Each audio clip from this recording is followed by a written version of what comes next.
All right, what's up, you guys? It's Josiah Calevra, and today I want to be a little bit selfish. I'm going to talk about my go-to lens for portraits. Personally, I know you have your own opinion. I know you have your own personal lens choice that you go to on a regular basis for getting those crispy, buttery portraits. But today we're going to talk about me. We're going to talk about my go-to lens. Okay? You know, can I be a little selfish? Is that cool? All right, cool. Appreciate it. Blessings. All right, so let's get into this. I have one lens that I go to regularly for portraits. I do have other lens options that I like to go to, but I have that one that just has a really, really lovely place in my heart. And I knock out so many great shoots with this lens. And yeah, it's definitely by far my favorite. Let me show you a few photos that I shot with this lens, and you take a guess at what lens this is. Let's get to it.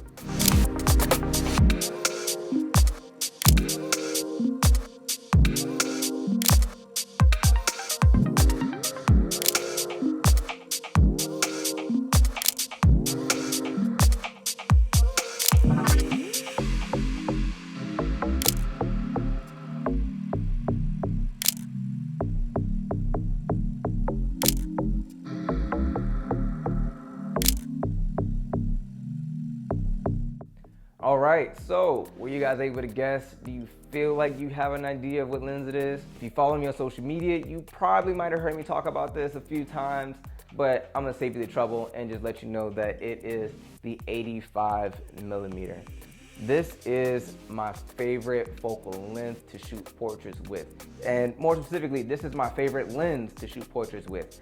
The main thing I love about this is the compression that this lens gives. This just it just makes people's face look amazing. The compression on it just brings the photo to life. It just brings that person's face to life. And it really just puts you in, like, it feels like you are right there. It feels like you have like a sense of depth to the portrait.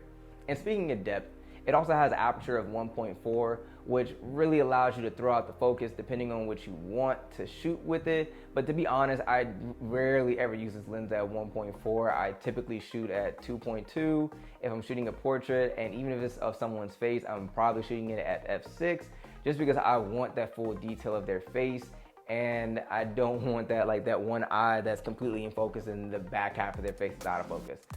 It looks right. It looks pretty cool on certain people's photos, but you know, for me, that's not what I'm going for. So I usually don't shoot. I usually don't shoot wide open unless I really need to. And then the detail that this lens renders is, oh my, chef's kiss.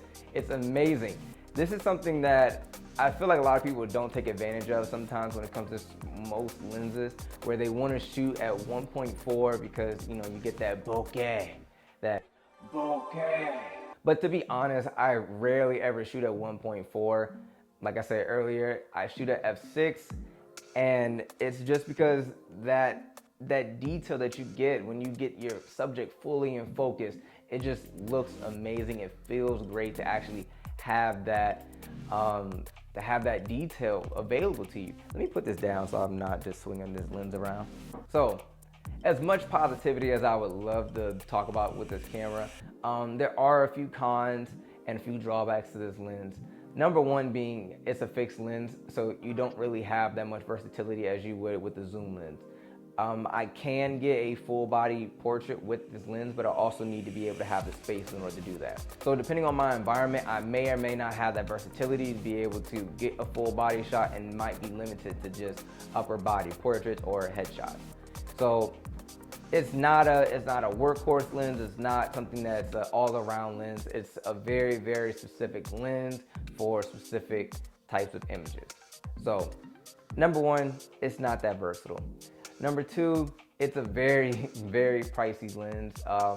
If I'm not mistaken, this lens almost goes for like $1,600. Hold up, let's check. Okay, no, I was definitely off. Yeah, so the lens actually goes for $1,800. It's not a very cheap lens, to say the least. That is a very big drawback, where there are other lenses such as the 1.8 lens that is a lot more reasonable as far as pricing, but there's just certain things that I particularly wanted with this lens, and I can see the difference. It's not something that everyone else can see as far as price wise, like as far as like quality wise. If you are thinking about getting a lens like this, the 1.8 will really blow your mind as to how close it looks to the 1.4. So just keep that in mind. You don't really have to pay the super premium prices all the time. Just know what you're looking for, and you'll definitely be able to get something that fits right where you need it to. Well, I had 3, but I ended up combining 2 into 1, which would be, it's not an all-around lens, and it's a fixed lens. So that kind of all wraps into 1. Other than that, I don't really have any other drawbacks about the lens. I love it. Like I said, it's my go-to. It's my favorite. So, sorry, don't have that many cons.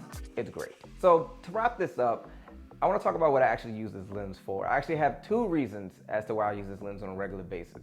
The first one is, obviously, I love taking portraits. So that is something that I use the lens for a lot. I use it in the studio, and I use it, for a lot of productions that I do. And I personally just love the way it feels. It's an amazing lens. Now, the other thing that I use it for is I actually use it for street photos. It's still in the same basis of me taking portraits, but I'm guessing a lot of times if you hear people talking about street photos, they think of like a 35 mil or something like really wide. But me personally, my eyes don't see that way a lot of the times, or the way that my brain processes photos, I don't see it that way all the time. So a lot of shots, I really want this up close detailed shot of either the person or an environment. And I don't mean really close, but just enough so I can narrow down my focus as to what I'm taking a photo of. So I use it for a lot of street photos because of that nature. I really wanted to narrow down what I'm looking at, or what I'm trying to present to my viewers, or just for the project that I'm working on at the time. And then also, this lens pair really great when I'm using a wide angle lens where I want to involve the entire story and involve my entire environment with an environmental portrait, and then to close it in with a nice portrait shot that is up close, and it pairs along nicely. That's the way I do photos. That's the way I tell my stories, is by bringing in the environment and then narrowing it right into a very, very key point. So being able to combine that with my wide angle lens just wraps it all together for me, and it allows me to tell the story my way. And that's why this is my go-to lens for portraits, because it fits the way that I tell my story. So I appreciate you guys for listening. Don't forget to like, share, and subscribe. I'll catch you in the next video. Peace.